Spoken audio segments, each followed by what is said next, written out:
She just said I rock, by the way, before this video started. No, I never said that. Lying. Yes, Liar. you do rock. This is Cathy Vartuli from theintimacydojo.com. This is Reid from readaboutsex.com, who does rock. And we're going to be talking about how to find JV partners. JV, like Junior Varsity? What does JV mean? Now I'm back in high school. That's weird. Joint venture. Joint venture? What does that even mean? That's lingo. It is lingo. I'm a sex educator. I don't know anything about business.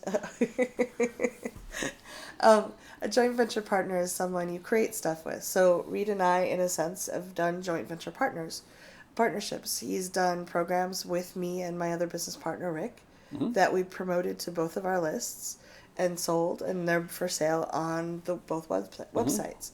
So that's an example of a joint venture.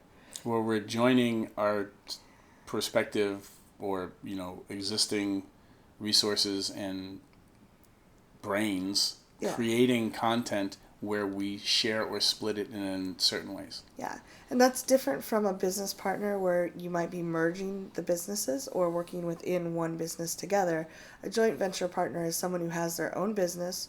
They're promoting something either you've both done or that you've done to their lists, but it's very distinct. You're not merging your businesses or becoming one business. Now, Cathy, let's say that I'm promoting something like Sex Geek Summer Camp. Yes. And you had nothing to do with it, but you're promoting it for me. Yes. Through an affiliate link. Are you still a JV? I can be. Some people would call that a JV. What the distinction is an affiliate is someone who promotes a little bit. A JV who's like, all in, I'm here, this is going to be fantastic. I might be speaking at the event, or I might be giving bonuses for people that purchase through my link. So a joint venture partner for promotion, for an affiliate, is someone who's in the top 5 usually, the people that are really bringing in the numbers and really promoting it hard. And again, like depending on who you're talking to in different parts of the info marketing world, especially, JV partners might be the umbrella term for all of their affiliates. It might be for their top 5. It might be for the people that, I'm trying to sell Sex Geek Summer Camp or invite people to come to it.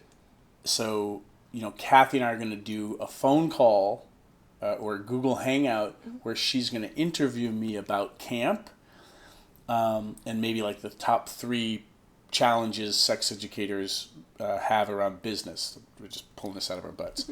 And so her interviewing me and promoting it to her list is creating content for her. So in some ways, you could almost think of podcasts as kind of mini joint ventures all the time, because you're always interviewing new people to create content for your followers. But the next bump up is Cathy interviews me, promotes to her list camp, but has an affiliate link where she gets a cut of the sales. And that's where podcasts don't always leverage that. So if you're here and you're watching this as a sex educator and you have podcasts, you can think of it this way. If you're going to interview me and we're going to talk about whatever you think your followers want to talk about, do I have a product I can promote that you also get an affiliate kickback on should your followers buy that? That's more of an affiliate JV kind of relationship where by this interaction, we're creating content that benefits both parties.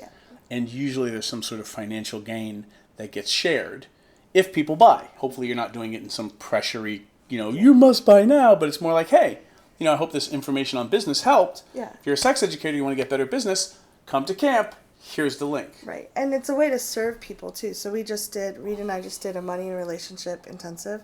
And the people that we talked to during the intensive, the interviews we did, those people would not be considered JV per se.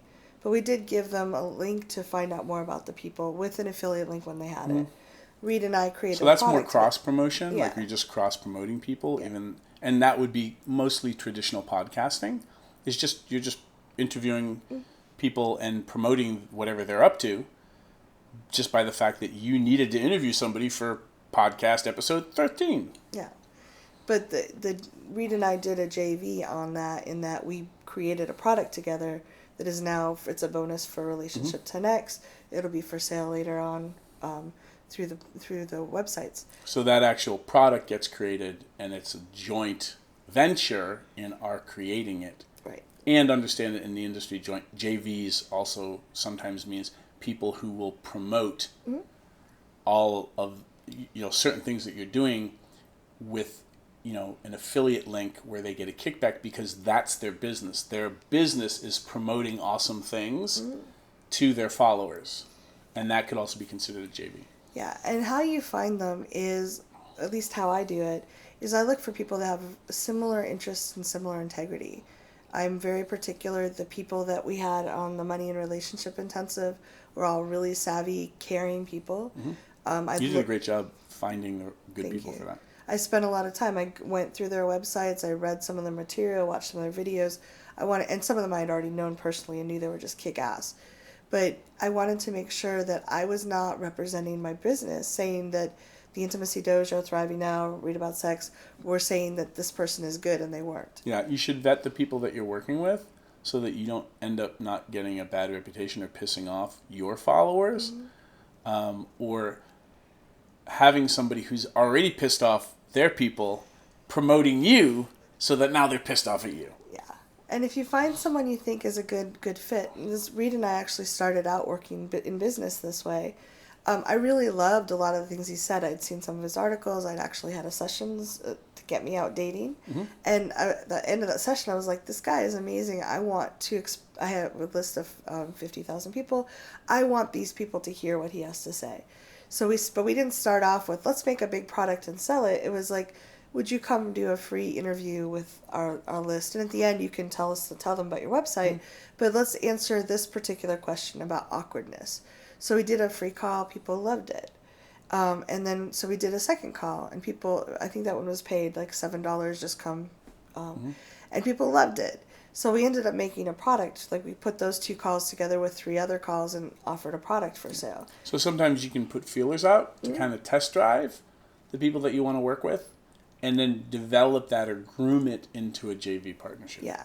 So I see people all the time, they're like, this person's awesome, I just met them, but we're going to do this. They make this extensive business plan, and they're very invested with each other, and then it falls apart. They don't know the person.